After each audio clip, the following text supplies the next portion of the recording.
Since Katrina, television news anchors and pundits have begun talking a lot more about mega tsunamis, storm surge, severe flooding, superquakes, and killer heat waves.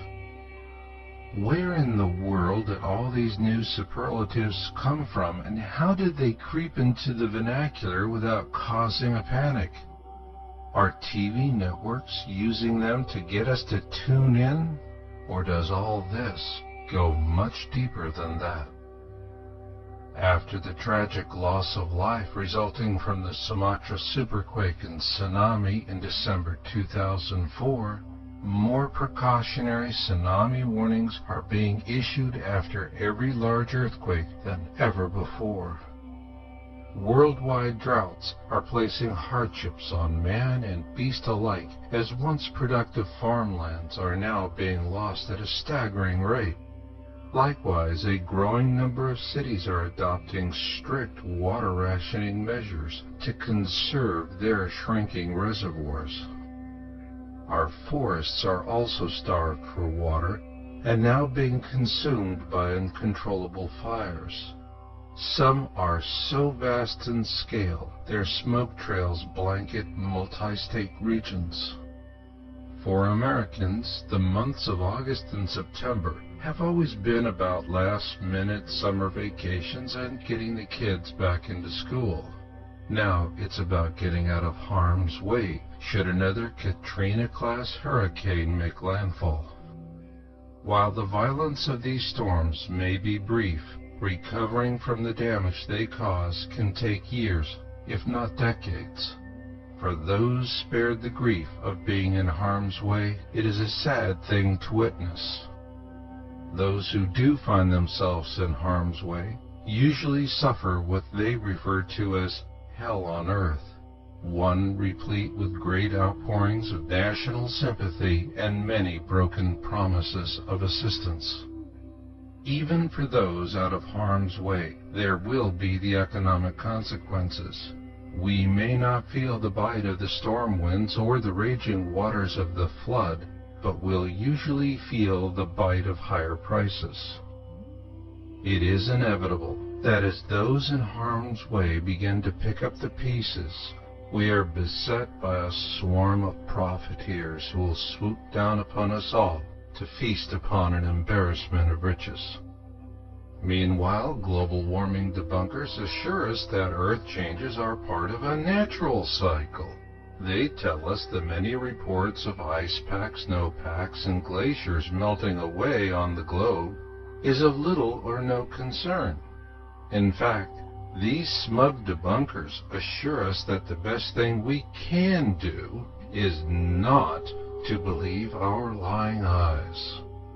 So what will it take before we do believe our own lying eyes? Well, that's a good question, because when we do, we begin to see an emergence of a new connection between natural and man-made failures. For example, an old steam pipe in New York City suddenly bursts through the pavement and gets national media attention.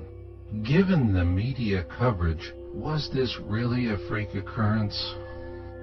Then the I-35 bridge in Minneapolis collapses with a tragic loss of life, a human event worthy of global attention. Although this bridge was known to be structurally weakened, the experts were still stumped. They simply could not explain such a sudden and catastrophic failure. Was this a freak occurrence as well? The truth is, much of America's infrastructure is in decline. A term that best describes it was coined in Russia several years ago. It's what they call painted rust, and we cannot keep on patching it forever. What that steam pipe in New York and the bridge in Minneapolis had in common is that both were harbinger examples of painted rust failures. There will be more such failures of these old relics of painted rust infrastructure, because they are all being slowly pulled apart by low-level seismic activity. So what is causing this seismic activity? Our infrastructure is much like our own weakened biosphere. Both are failing partly due to our own fault, but mostly because our planet is being increasingly perturbed by something in space.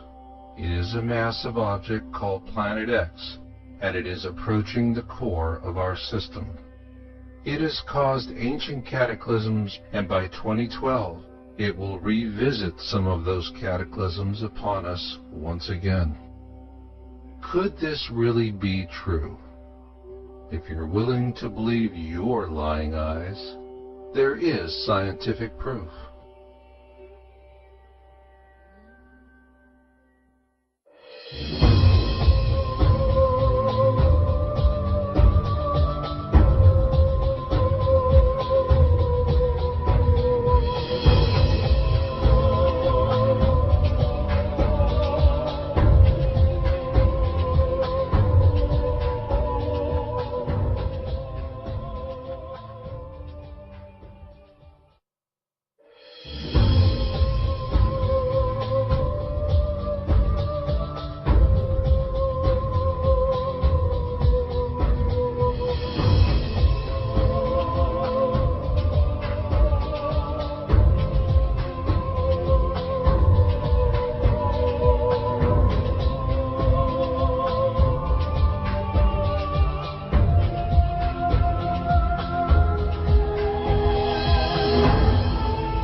When people are first introduced to the possibility of Planet X, they want proof, and not from some wild-eyed lunatic.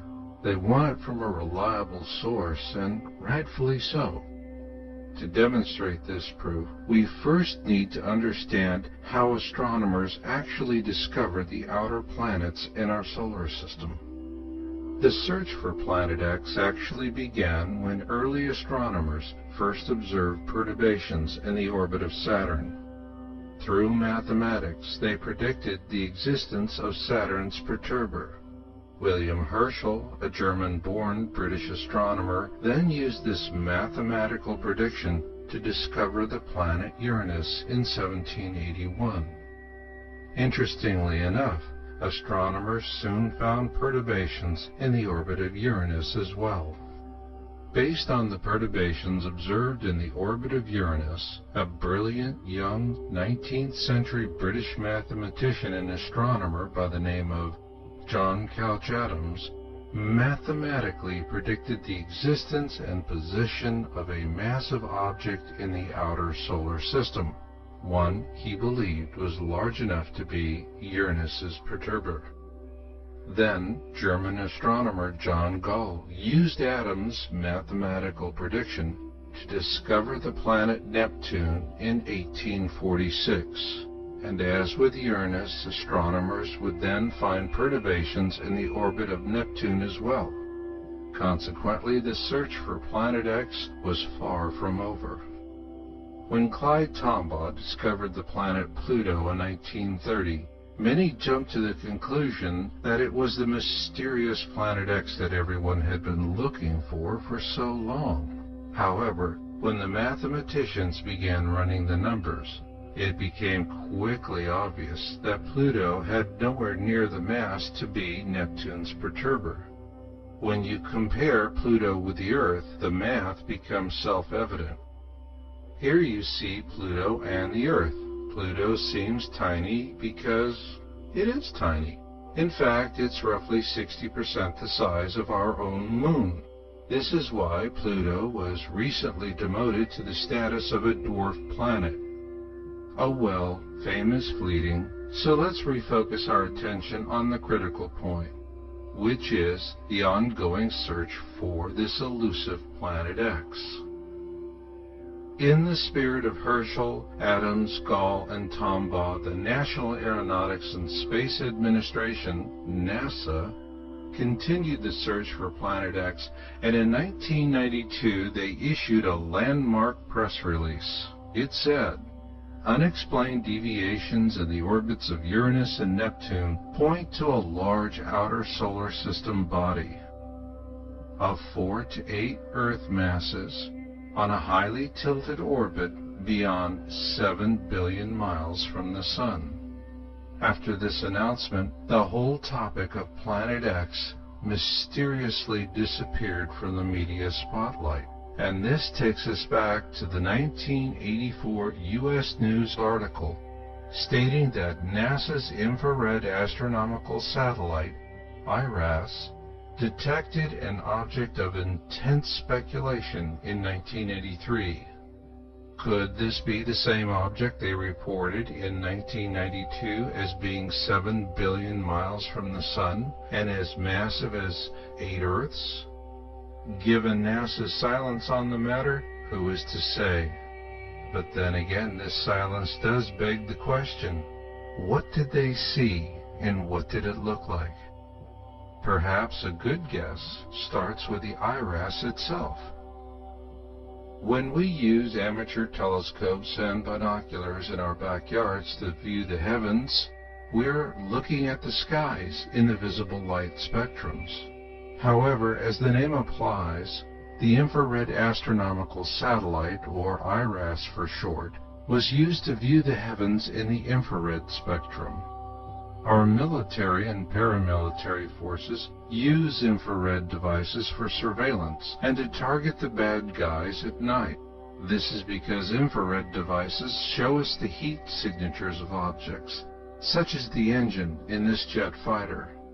Likewise, astronomers use infrared telescopes to penetrate the dusty regions of space where it is difficult for us to observe cool, distant objects. With this in mind, let's assume that IRAS imaged Planet X in 1983. If so, what might it have looked like? Assuming it was spotted, it may have appeared like this, a faint reddish object. So what could that be? In 1984, astronomers felt it could be one of two things: a massive protoplanet forming at the edge of our solar system, or a brown dwarf companion to our own Sun. While a protoplanet would obviously lack the mass to perturb the orbits of Uranus and Neptune, a brown dwarf certainly would. So then what is a brown dwarf? In simple terms, a brown dwarf is an unborn star, and astronomers have recently learned that these unborn stars are the most common type in our galaxy. Unlike our Sun, which has the necessary mass to keep its own nuclear furnace burning, brown dwarfs lack the mass needed to stay lit. Consequently, they ignite much like our own Sun did, then sputter out and slowly die like the hot embers of a campfire. This is one reason why brown dwarfs are difficult to view in the visible light spectrums, because they're shrouded by a large ball of dust created by their initial ignition. However, a brown dwarf would stand out to the IRAS like a sore thumb due to its heat bloom. That's why infrared telescopes are ideal Planet X trackers at this time. So assuming that Planet X is a brown dwarf, how big could it be? The prevailing thought on brown dwarfs is that they must be bigger than the planet Jupiter, although astronomers have recently discovered a gas giant in another solar system that is substantially larger than Jupiter. Nonetheless, the assumption here is that if Jupiter were any larger, it could ignite and become a sun. An idea that was brilliantly examined in the film 2010, The Year We Make Contact, starring Roy Schneider, John Lithgow, and Helen Mirren. Released in 1984, it was the long-awaited sequel to Stanley Kubrick's 1968 blockbuster 2001. A Space Odyssey. What's interesting to note about the movie 2010 is the closing scene. In that scene, we see two suns in the sky. Assuming that Planet X is a brown dwarf, is it possible that reality could mimic fiction and that we actually see two suns in the next 5 years?